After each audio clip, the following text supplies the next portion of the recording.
It's almost incredible how much buzz this event by our splendid speaker Raja Chaudhary has created. We thank you all for coming. We would also like to thank our special guest, Dr. Karan Singh, for gracing this occasion. Just a little bit about ourselves. In April 2013, Soulcentric planned its first workshop. Not knowing what to do, how to do, we followed our heart. The next 2 months were a roller coaster ride. After running from pillar to post and overcoming several hurdles, we managed to make our first workshop quite a success. Well, it's been an adventurous journey ever since. From working out of a cafe in 45 degrees Delhi heat to taking a very cool office in Greater Kailash, well to us, Soulcentric has organized close to 800 programs over the last 3 years. In Soulcentric, we aim to create a space where the lines between outer and inner blur. We offer a sublime experience. For us, celebrating the human spirit is a way of life. We do believe that the journey is the destination, the path is the goal.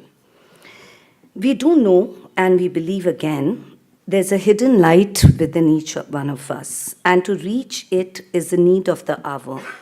It is the only way love and peace can once again prevail on our beautiful planet. Soulcentric is an attempt at offering unique programs for expanding the human consciousness, and this we aim to continue forever. Before inviting Dr. Karan Singh as a fellow traveler, I would like to welcome you all once again on this inner journey of joy, wisdom, and celebration. I hope you have a great time. Thank you. Friends, all the great civilizations of the world, without exception, going back many thousands of years, have always known, or at least a section of its Illuminati have known, that within the human body itself, there are hidden sources of energy and vision. There is the outer world, of course, with which everyone is familiar. But within the human body, within the body itself, within our consciousness, there are possibilities of enhanced vision, of inspiration, of illumination. And if you go back, whether you go to the ancient Greeks or the Egyptian civilization, you remember the eye that is on the American banknote is the eye from Isis, the goddess of wisdom in ancient Egypt. And in India particularly, we always knew that the body contained remarkable powers and remarkable features. On an earlier talk, Raja talked about the Kundalini. You know about the Kundalini. It is said that it is a force coiled 3.5 times around the base of the spine. And under certain circumstances, it can be aroused. And once aroused, it travels up the spine, thereby illuminating a series of chakras from the base of the spine all the way up to the Sahasradhara, the final chakra in the brain. And as it goes up, as one of these chakras gets empowered, gets illuminated, our consciousness changes. Now, among these chakras, one of the most interesting is the 6th chakra, the Ajna Chakra, which is in the middle of the skull. The third eye, you've heard of the third eye. For example, the tilak that we all wear. That is in a way a symbol of the inner eye. And you all know about Lord Shiva and his third eye. Of course, that is only used in exceptional circumstances. But in the Bible also it says, the light of the body is in the eye. And if thine eye be single, then thy body shall be full of light. I think that's the clearest statement one can have with regard to the extraordinary possibilities of the inner eye. Now, there it seems that scientific explorations are now proving the critical importance of what is known as the pineal gland, a small gland, but which apparently plays a critical role in our consciousness. And it is clear that the third eye is in fact the pineal gland. And what Raja is going to do today in his inimitable way, he's a very good speaker and he illuminates it with a lot of interesting slides, and also he presents it in a very interesting manner. He's going to present this whole concept of the third eye, how it cuts across the civilizations, how it is beginning now to be recognized as a major possibility, because everybody wants to move towards illumination, towards wisdom. How do we get that third eye? It's not only a metaphor. Some people think it's only a form of speech. Third eye is the eye of wisdom. It's perhaps more than that. Perhaps there is a third eye. And perhaps the pineal gland itself is the third eye. So that's what Raja is going to tell of all of us today. I have nothing very much to add to what you know already about this, except to say that the borderline between consciousness and matter is gradually disappearing. There used to be a dichotomy between, the Cartesian dichotomy between matter and spirit, matter and consciousness, as if they were two implacably different elements. But now, as science is developing, the new science, the quantum mechanics, the Heisenberg's uncertainty principle, the whole way that science is developing, you find now that when you go into matter, ultimately, when you go deep into it, it disappears into energy. So in a way, they are transferable. In a way, you can say that matter is energy consolidated and energy is matter that has been liberated. So the convergence between science and spirituality, I'm not using the word religion because religion means a lot of other things, theology and so on. But if you go to spirituality, and the crux of spirituality is to be able to see the reality. As the Upanishad says, Vedaham etam purusham mahantam adityavaranam tamasa parastat. I have seen that great being shining like 1,000 suns beyond the darkness. I have seen it. By which he obviously means it's not only a concept, it is something he's actually experienced. And that experience hopefully comes to us through the third eye. So Radha Chaudhary, you're on, tell us about the third eye. Thank you.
Good evening. Good evening. Okay. I want you to imagine something with me. Imagine that inside your head, as Dr. Singh said, is a little pod, a little eye, a tiny little eye. Just imagine it for a second. This little eye could potentially be the source of spiritual experience, intuition, creativity, insight, and it's also potentially the source and the origins of where most religious experiences come from. So today I want to take you on a little adventure with me, and I hope you'll come along for the ride. and we're going to explore this idea of the third eye. And the third eye is an amazing thing. Humankind has been obsessed with it much further into antiquity than we give it credit for. In fact, there are actually paintings in the San and in Europe in the Stone Age of wiggly lines and shapes that look very similar to the hallucinogenic experiences of LSD and DMT takers. So they found that people were having trance-type experiences of converting their inner neurology into something greater far back into antiquity.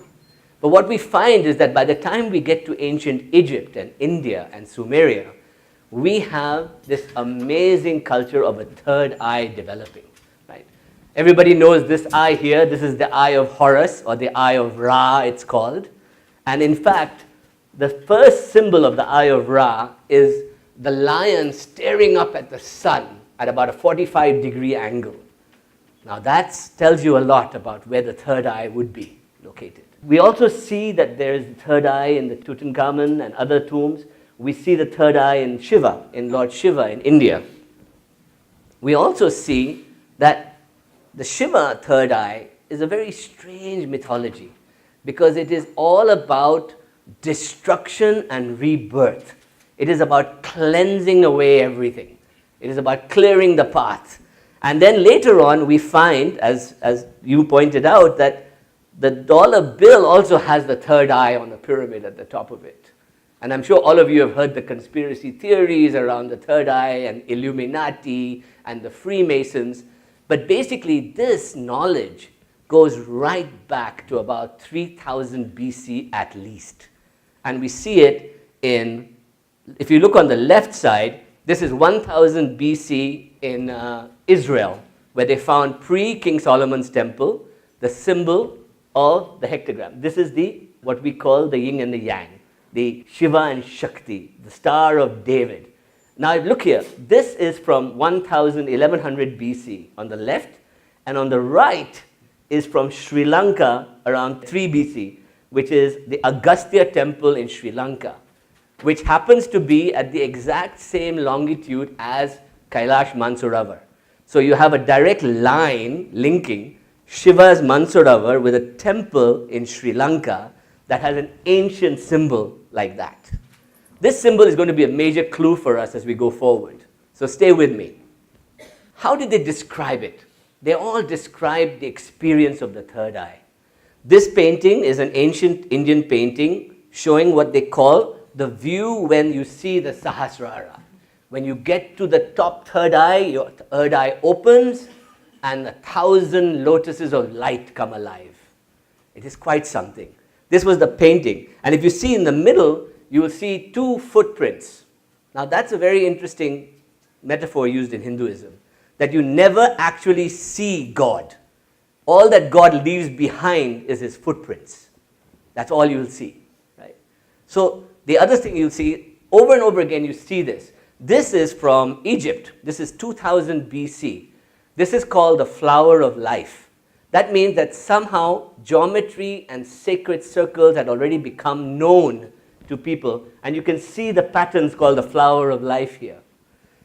We also see this is from the experience of St. Francis of Assisi, which is what they call the beatific vision.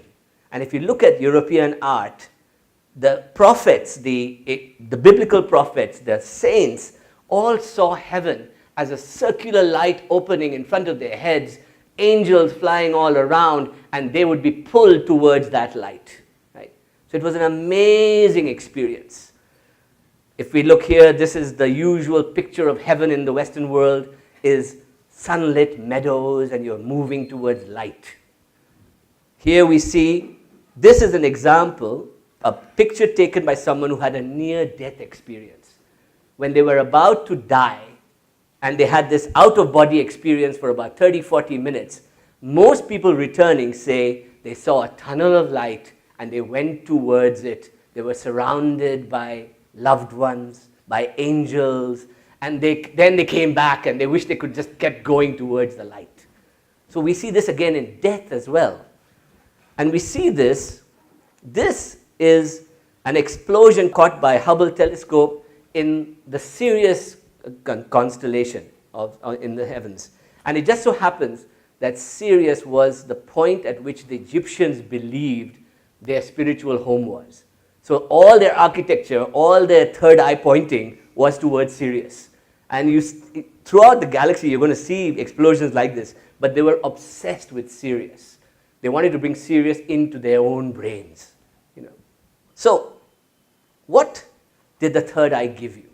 See, this, whether you go to Egypt, or you go to shamans in ayahuasca, or whether you go to DMT takers, or whether you go to yogis in India, you're seeing a pattern. One, a very vast illumination. I mean, light like you cannot imagine.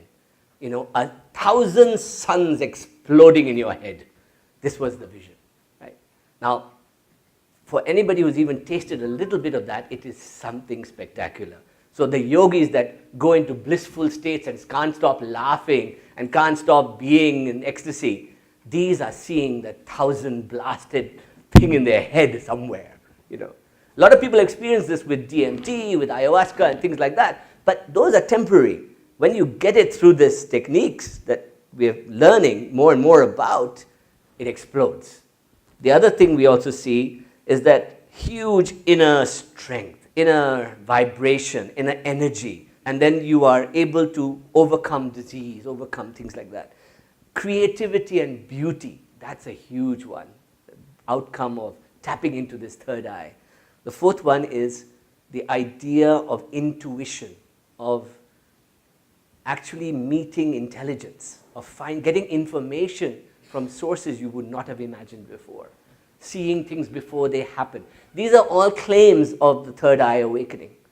And the fourth one, which is the promise of the Upanishads and of Vedanta and of Tantra, which is Ananda, ultimate bliss. I mean, bliss that is unimaginable. Now, all these are the promises of opening the third eye. And the last one, which is the one at the bottom there, is the idea of the eternal life. That means overcoming death. So the biggest promise that a lot of these cultures and there were mostly hidden secret schools around the world was this idea of immortality. That you physically may die, but your consciousness continues in some dramatic way into the heavens and can return and can go further and further. This was the big promise. So, if we look at it in a structured way, we look for patterns in all these cultures that we want to identify. Right? And throughout history, we find a couple of recurring themes happening from Egypt to Sumeria to Judaism to Hinduism to Vedic religion to pre-Vedic religion. We see it everywhere. The idea first of this humble little thing called the pine cone. This pine cone has been religious symbol all over the world. Look at the left one, you see Egypt. That is a pine cone in the middle of the Vatican. And that is a pine cone held by a goddess in India. Right? So we have the pine cone everywhere. That means that something metaphorical was being represented here by the pine cone. And we want to explore that a bit. The second thing we find is the theme of the serpent, especially the theme of two serpents, almost like DNA, intertwining with each other and coming together at some point. And if we go back to that previous picture, the Egyptians thought it was the pine cone. The snakes would come and form at the pine cone. So what was this pine cone that they were looking at? Where were they going with this? And we see that in India, particularly in Kundalini yoga and Kundalini ideas, is that this idea of a serpent rising up your spine, coming to a singular unity at the top and opening Sahasrara. We see that over and over again. Right? And we also see the serpent as a symbol of awakened masters or people, enlightened beings, being surrounded by their serpent cell, by this serpent umbrella. Right? So these are not real. They may have been real at some ancient archaeological point, but these are metaphors for the experience of something. And we're going to explore this, what this something was. This is a symbol of a linga. And a linga in India, most people today think of a linga as a penis. But a linga is actually also a shape that is very similar to the pine cone. So we have the serpent wrapping around the linga at the Muladhara 3.5 times, and then it rises up. And so we have the serpent, the pine cone, and things like that. So let's move forward on this. There's a Shiva linga wrapped with a serpent 3.5 times with a 7-coiled head over it. Now, the Egyptians were serious about their study of this. 2500 BC, we see that the eye of Ra actually appears to be today a cross-section of the human brain. Right?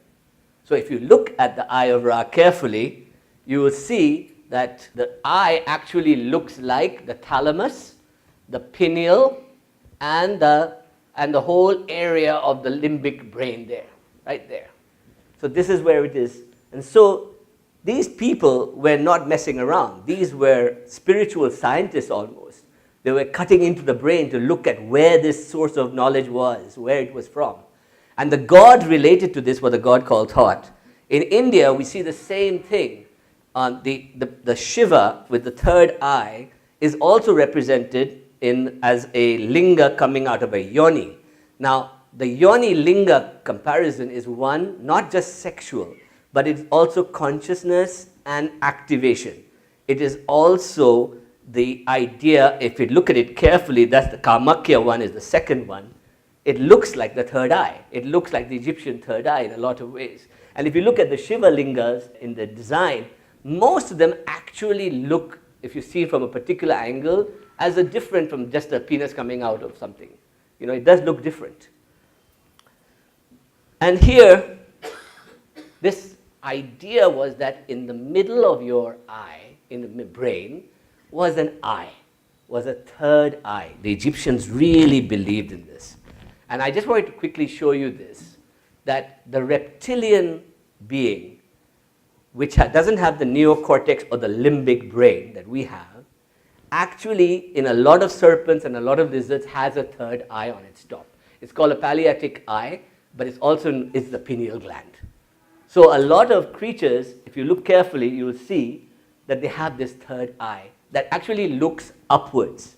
It looks upwards. They found that it only happens in the youngest of lizards because they needed it to protect themselves or some other idea they had when they were just born, because they were not born within they were out of an egg. So they had to come out well protected.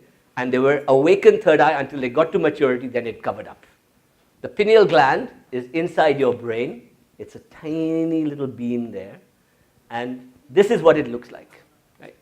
And now you can see that why they thought it looked like a pine cone and why it got the name pineal gland, because it comes from the pine. Pineal gland. Right? It's actually the pineal gland. It's not pineal. We say pineal, but it's pineal. So the ancients knew about this without any of our science, without any of our understanding of biology. They knew that this was somehow the source of wisdom. Right? And if you look at the pine cone from above, you'll see that it looks like sometimes like a Fibonacci, which is a spiral, and sometimes like a flower of life. And I'll just show you that. These are flower of life symbols that you see in Egypt, in Turkey, Mesopotamia they found, and the right-hand one is in a Gurdwara in India from 400 years ago. That was part of the artifact of where the Guru Granth Sahib sat. So this has been with us as a metaphor, as a story, somewhere lost knowledge of this flower of life. This is called the flower of life, by the way. And I'm going to tell you a little story about the flower of life, because the flower of life is actually generated by circle dividing into circle, dividing into circle, dividing into circles, right? And if you look at this top line, you'll see how one flower in the flower of life is generated, right? The circles actually form the same shape as an embryo forming in the body. So there must have been some serious medical research going on somewhere. They were able to see that a cell splits into two, splits into 4, splits into 8, and keeps going, keeps going. And that's how life forms in the body. So that is why it was known as the flower of life. So this, what you see here, is what we call Metatron's cube. Right? Metatron's cube is the sacred geometry that arises from the flower of life. But if you look at it, it also forms what we call the Star of David, or we see it clearly, that this was a sacred geometry that goes back to ancient Egypt, that they knew that somehow the secret of life was contained within these two intersecting pyramids, triangles. And if we go further, this is also what we call Shiva and Shakti in India. This is that duality of all life. That in order for a life to exist, you have to have consciousness and energy hit each other and manifestation occurs.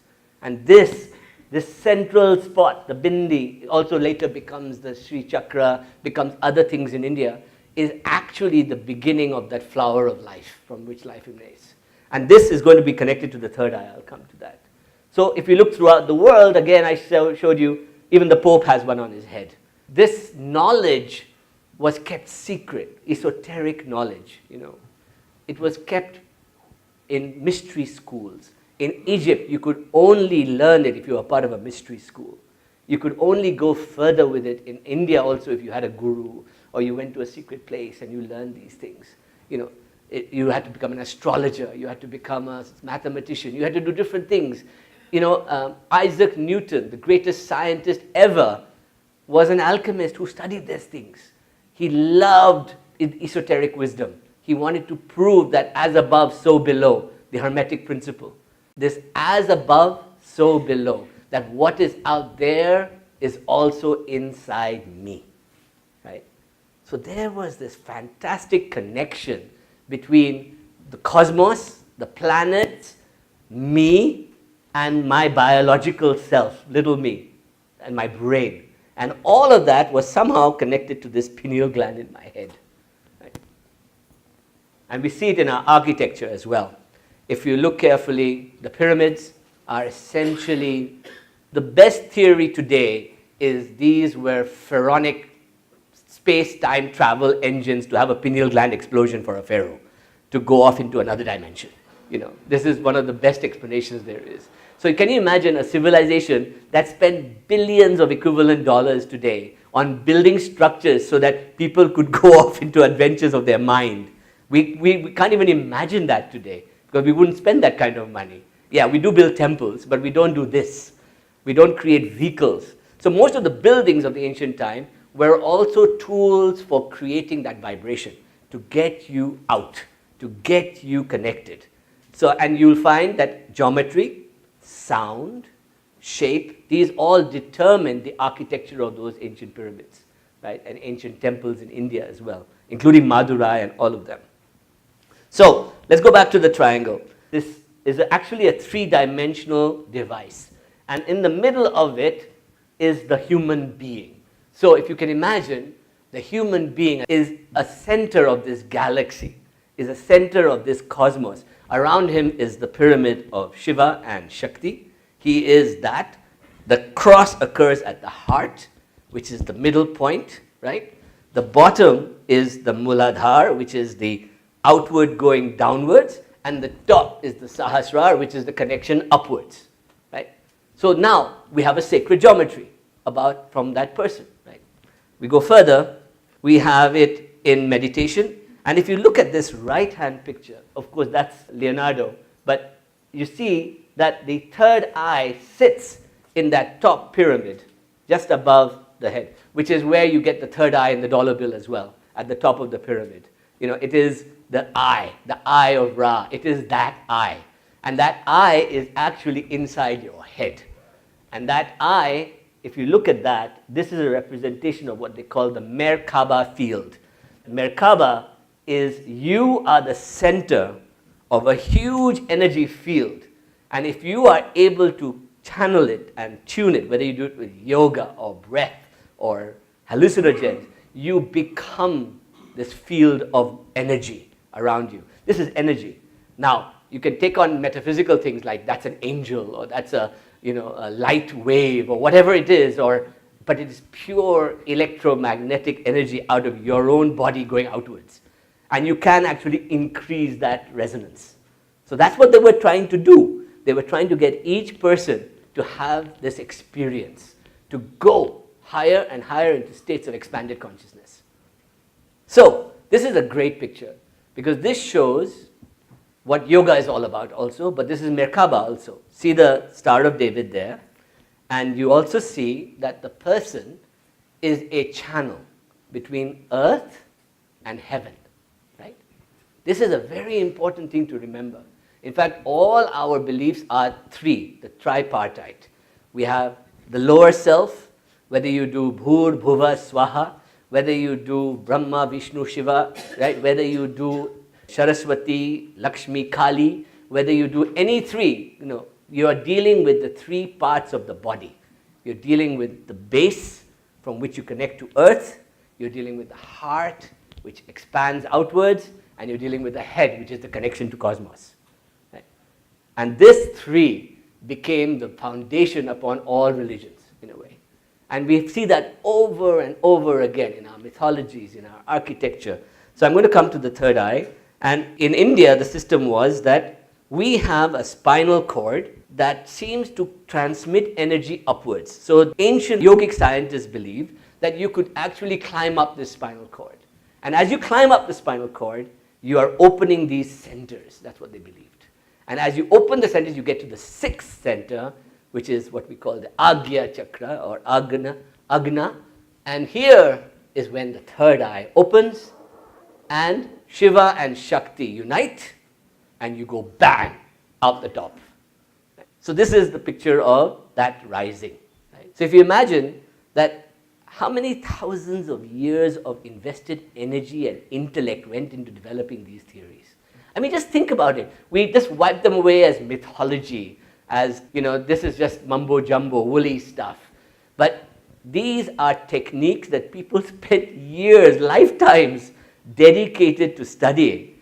You had PhD programs. You had Nalanda University was dedicated, half of Nalanda was dedicated to transcribing tantric knowledge down. Nagarjuna, the great Nagarjuna, was the greatest tantric of our time. In fact, when the Islamic invasions occurred, Nagarjuna's information went up to Tibet and Bhutan and Ladakh, and that's why we still have it. Otherwise, it would not be around. It would have gone.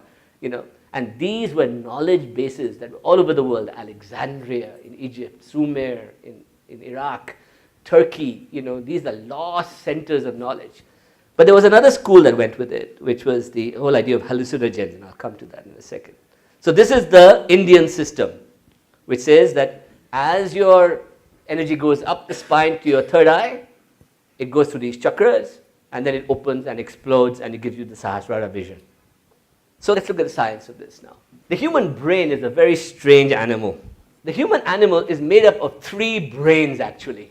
And this is very strange. We have what they call the reptilian complex, right? The reptilian complex is the one that goes from the base of your spine, from your sex organs, right up your spine, and meets the brain, our neocortex, the new brain, at the pineal gland. It meets there. So the pineal gland is actually not part of the new brain. It is part of the old brain, what we call our dinosaur brain or our reptilian brain. This brain and the reptilian brain of lizards, snakes is identical. Identical. In fact, if you took us apart and you just took away our neocortex and our limbic, we are a serpent in the spine. We just have a spinal cord, and that's what we have. Right? And so what we found is that this system meets here at the limbic region. This is the home of all our emotions. So what happens at the reptilian complex? At the reptilian complex, we control things like consciousness, sleep, circadian rhythms. We control feeling good, serotonin. We control things like melatonin, sleep, depth of sleep, patterns, things like that. We control that at our pineal and thalamus and pituitary glands. That all happens here. When you get to this part, you're in what they call the limbic region. And the limbic region is our emotional region. That's where we deal with pain, suffering, attachment, those things, right? And the top, which is the new brain, the human, which chimpanzees also have, but we have the biggest one, is the new human dilemma, which makes us think, which organizes our minds, which gets in the way, tells us what to do, whispering all the time in our ears. This is why the yogis always say, silence the brain, Because what you're trying to do is you're not trying to silence the whole brain, you're trying to silence the neocortex, this frontal lobe, this whole area of excessive activity. And in fact, they found that in most meditation, this area goes slowly down in mindfulness, in yoga. And this is what is controlled. But they also found that in certain systems like Kundalini, the limbic and the reptilian get active, beautifully active. Right? So what is the purpose of practices like we know? The purpose of practice is that you're climbing up this center here to here. So this is the pineal, you're coming up to there in the pineal, which is what the reptilians all have, right? This idea of the reptilian brain. And then we are going further and we're hitting the pineal gland, which is actually, they found with biology now, is actually an eye. It has got rods and cones. So if you do any search in any biological textbook or Wikipedia, wherever you go, you will find that the pineal gland has rods and cones. So for some reason, we have been given this eye, this old eye that we don't use. It points slightly limp, but it can be activated and moved up a bit. Right? The pineal gland is also responsible for melatonin, which is the molecule required to sleep. It shuts down the brain at night, it gives you circadian rhythms, it gives you relaxation. It's a tool, right? Melatonin. And the other tool that comes out of it, which is in the body, is the serotonin, which is serotonin is the feel-good molecule. So if you want to be happy, serotonin is up. And serotonin, by the way, comes mostly from our stomach. Mostly from our stomach. So we are what we eat. We're only as happy as what we eat. It's true. But in certain circumstances, when the pineal gland opens, serotonin gets created. And you feel really good in meditation or in blissful states. This is a picture of what they call a calcified pineal gland. So they think that by the time a child gets to a certain age, most of their pineal gland is covered with calcium, is calcified. Right? That means that it's not able to see carefully. It's not able to see. So that means you have to take extraordinary measures to open your third eye. It is not easy to do. It is not easy to do, but it is possible. Our ancients were very, research oriented, obviously, and they took a lot of plant medicines and drugs. There is no doubt about it. If you go to Göbekli Tekli, if you go in Turkey from 7000 BC, if we talked about it in our Soma talk, if you go to the Soma farms of Kazakhstan, if you go to ayahuasca in the Amazon, you see that people were taking plants to have these hallucinatory experiences, to connect with plant God, to connect with cells, to learn about how to heal the body. In fact, most of Western pharmacology comes from the discovery of shamans using psychedelic plants to understand how plants worked on the body, in a way. So we tend to forget the shamanic knowledge of plants when we deal with consciousness. So for thousands of years, there was no difference between spiritual experience and shamanic hallucinogenic experience. People would get together in their thousands and consume plants and have wonderful visions once a year or twice a year, or as a tribe or as a group. This was known throughout the ancient world. So I'll just tell you about them. This is called a psilocybin mushroom. Has everybody heard of this? No. This grows in India in Kodaikanal. And if you eat it, you have a hallucinating experience, right? You bake it and then you eat it. And it actually tastes very good. And you get a whole experience that is almost like all those sacred geometries I showed you of Metatron and lights and things like that will happen. All right. So this one is the blue lotus or the blue tulip of Egypt, which was a major part of their ritual of seeing the third eye, opening the third eye. They'd take this, they'd drink it, they would see wonderful visions. And we also have the blue lotus in India.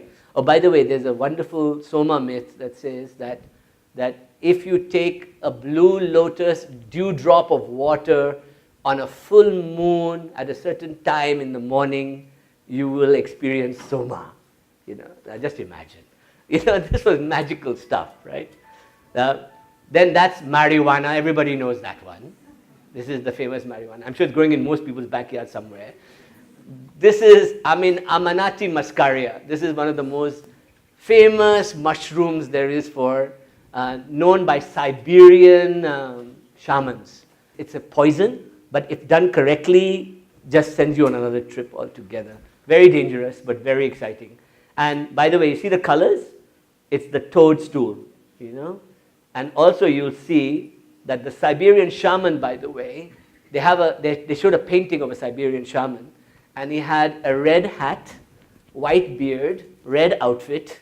He carried a sack of Amanati muscaria, and he'd go down igloos and holes in people's walls and give them presents. Oh.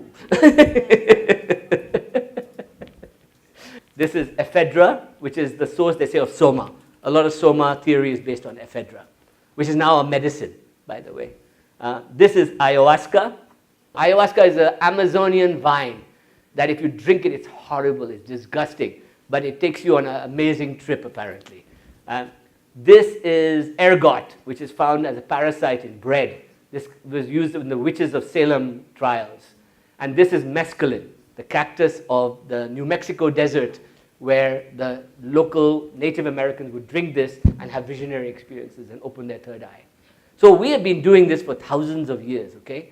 And we look at it now as a pharmacological issue, but it's not, because if you look at it carefully, this is a recent study by Imperial College. They did an LSD study for the last 2 years, and they said LSD when taken, this shows you a brain without LSD, and this is what happens to the brain when it has LSD.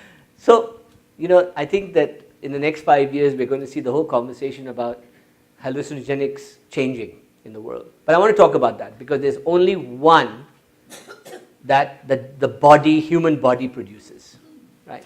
And it's called DMT, dimethyltryptamines. Let me explain how the brain works. The brain has a bunch of these receptors, okay, which are your neural receptors.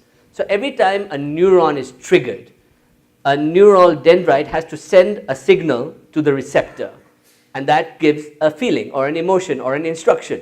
It's a synaptic instruction. It tells you what to do. So if you want to sleep, melatonin kicks in, the receptor changes, and that becomes your sleep receptor. Then you say, okay, fall asleep. Serotonin, I'm happy, boom, happiness occurs. Nicotine, I smoke a cigarette, I feel stimulated for a while, that gives me my receptor, right? So the brain works on the basis of these receptors. Okay, everybody got that? Yes? Now, what they found was that serotonin, which is the feel-good molecule, has a structure like this. So it fits onto the brain somewhere with this structure of molecules. Forget the chemistry, it just fits like this. But they found that with mushrooms, very similar structure, just one added complex molecules here, right?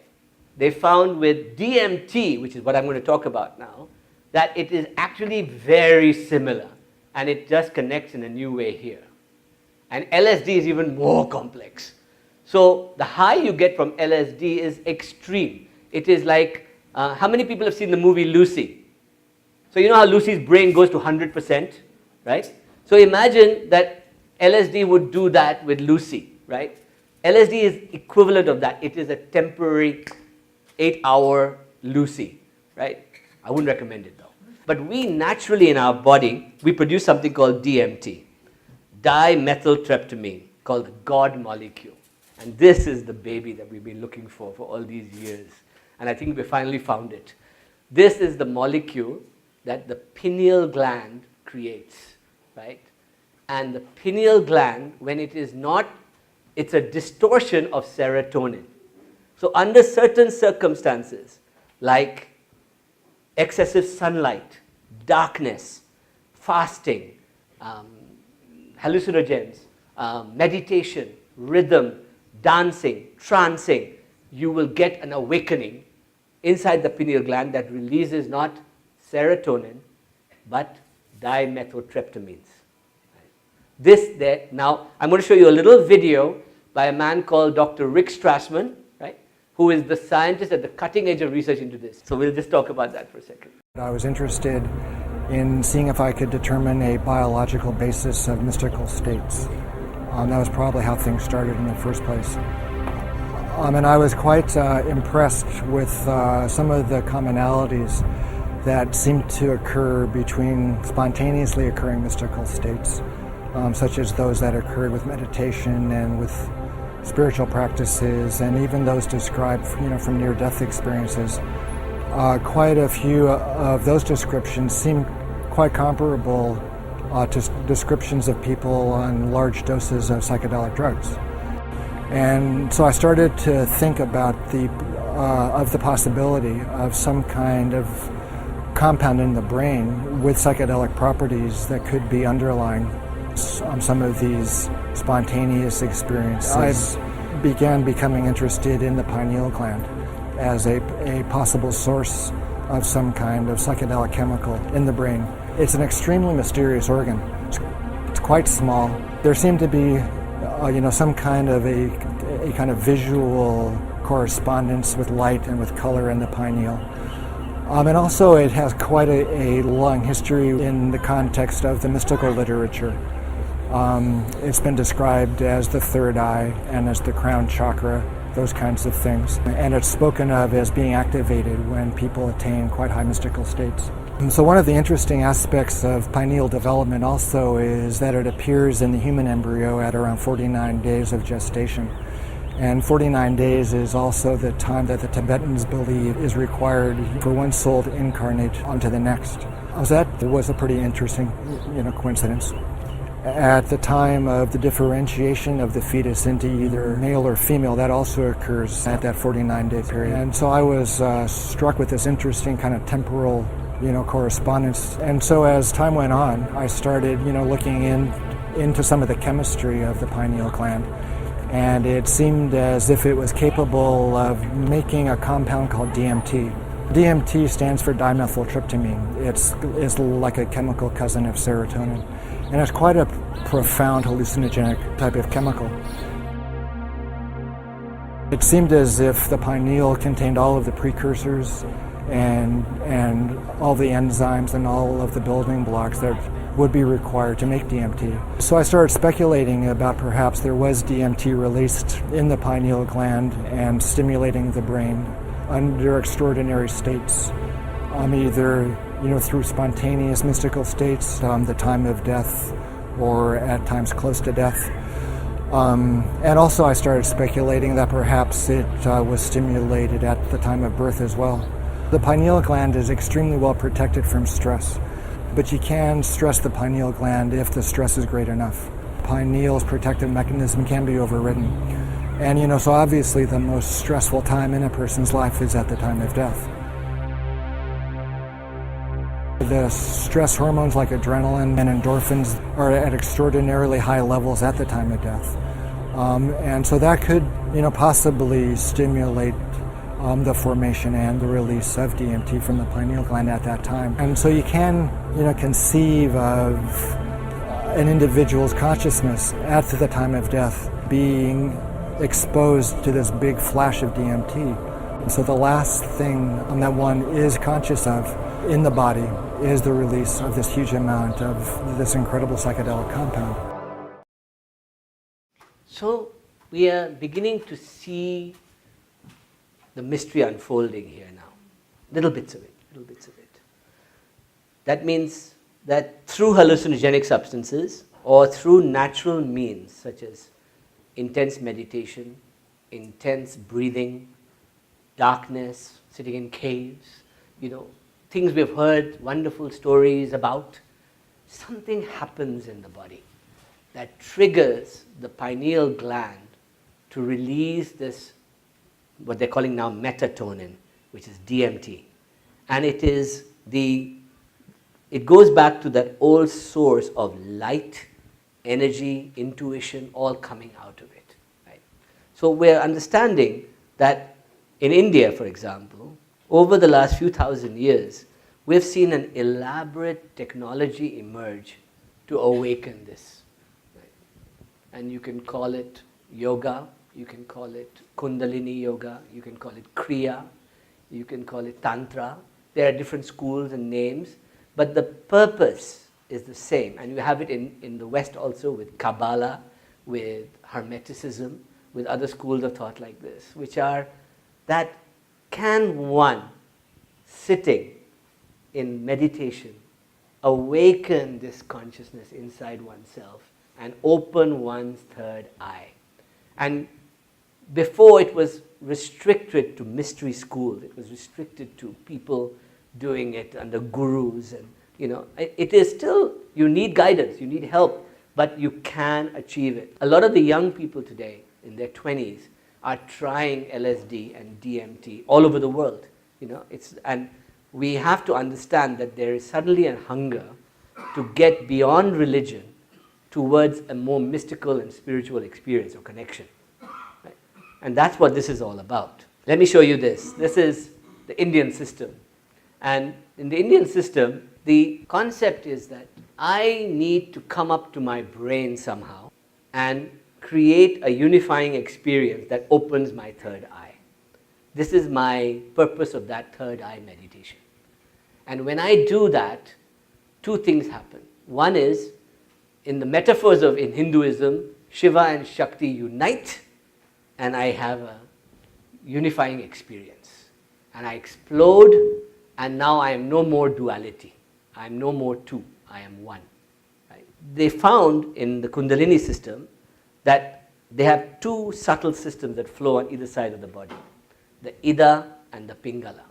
The Ida, you have the goddess energy, which is Shakti, which is on the left side of the body and the right brain, and you have the Shiva energy, or the sun, which is the right side and the left brain. And when these two marry, Shiva Shakti, we have that union. And so the whole purpose of this meditation is to lift up those two, clear them, and then up the middle we go, and we come to the Ajna Chakra and we explode. Right? Now this is also known as that third eye activation. We see this over and over again in our metaphors and language. So we do know that there is a biology today that can explain the experience of spiritual enlightenment, of mystical experiences. And I would suggest to you, this is my argument, that this is the root of all religions. Everything else is scripture and metaphor after that. At its core is this awakening. But I would suggest to you something else, that it's actually awakening of three different parts. One is the lower part, which connects us to earth. One is the heart, and one is the head. Now, to get to the head, we have to go through the heart. This is the yoga. This is the idea of yoga. Right? You have to climb up. That's why we say ascension. That's why we say aspiration. That's why we say lift your mind up. Because you're going upwards. That means we're trying to get to the pineal gland. Right? That's what it means. Right? The awakening process is what all these systems are about. And whether it's Sri Vidya, or Shaivism, or Kundalini Yoga, or Kriya, any of these schools teach you these things. Right? But I think that once you understand the science, once you understand the metaphysics and where you're coming from, you become, in a way, a better guru for yourself. And that's what I am suggesting to you, is that you need teachers. By all means, you need teachers. But learn to read the things as they are today, and what they mean to you, and what they can do for you. So, what we've learned today is that the lizard brain, the reptilian brain, if correctly managed, can open a pineal gland, a third eye in our heads, that if managed correctly, can take control of our cortex and stop our thinking process, which is meditation. And then with intention, or samana, we can go forward and we can induce an intention. I want to be awakened. I want to be creative. I want to be I want to have insight. I want to understand. I want to heal. I want to have my balance in my life. And in the Indian system, what they say is that you go up there, open that, and then you come and live at the heart, where the soul lives, apparently. This is the key. That in your heart, if you can live in your heart and meet cosmos with your brain, this is the Indian metaphor. So you have to balance all three. There are many ways to do it. As I said, Kundalini is definitely one. Kriya. Many people have practiced Kriya here. I do know that. And there are techniques to create awakening, right, that you can learn. Trance is also very powerful. Trance, dance, drumming, hypnotism, these kind of things, they really awaken this stuff in you. But you got to try and keep yourself at that level. Then you have Tantra and sound and mantra, the whole Devi worship, the whole using mantra to awaken each part of your body, and the whole body is a temple for that goddess. What we think of goddess is outside, it's actually your body. You're meditating on your body, This is what your body is. Devi is your body, Shiva is consciousness. Shakti is your body. The body is the vehicle to achieve Shiva consciousness, Correct? Thank you, sir. And Tantra is all about sound and geometry and practices like that. When people say, oh, I'm scared of Tantra, or Tantra is this and that, it's not. Tantra just means a mechanism, an engine for doing it. It's a technique. It's a technique. And most of the techniques that people think of, even transcendental meditation is Tantra. Kriya Yoga is Tantra. These are all tantric schools. Right? So don't be scared of Tantra as an idea, but understand what it is. It is using subtle techniques to awaken different parts. Right? The sun gazing, by the way, I've been doing this for a while now, and that first hour after sunrise and that first hour before sunset is when the UV of the sun is low, and it has been shown to clear the pineal gland, right? And in fact, this is now legitimate. We're looking at the science of it also right now. And if you look at the sun, for starting with 10 seconds, then 20 seconds, each day more and more. I'm up to a few minutes now. And you stay with that, it actually begins to affect your pineal. It actually begins to, you have more vision, you have more different things. So these are all techniques. What I'm suggesting to you is that you can treat meditation in one of two ways. You can treat meditation as a way of just calming down and overcoming stress and worry and fear and anxiety, right? And mindfulness, to be observant, to be aware, to be in this moment. That's a beautiful school of meditation, whether it's Vipassana, whether it is, whatever you want to call it, mindfulness, whatever you want to call it. Meditation like that is beautiful. But then there's also meditation with intention, which we call prayer also, which is to turn upwards, turn inwards, and ask to be lifted up. Right? And that's quite something else. And I can't tell you that this is religion, because I don't have a religious bone in my body like that. But I do have a mystical bone. And that mystical bone tells me that all of us should strive in some way to connect with this in some little way, even in our lives. And that's going to be a very good experience for all of us. When I first started my practices, I began to see huge images like this in my head. Right? I don't normally share this, but I'm sharing it to all of you because you're all here today to share with me. Right? And I wanted to share with you. And huge bursts of wind traveling up my spine, huge electrical charges all over my body, and this is what I used to see.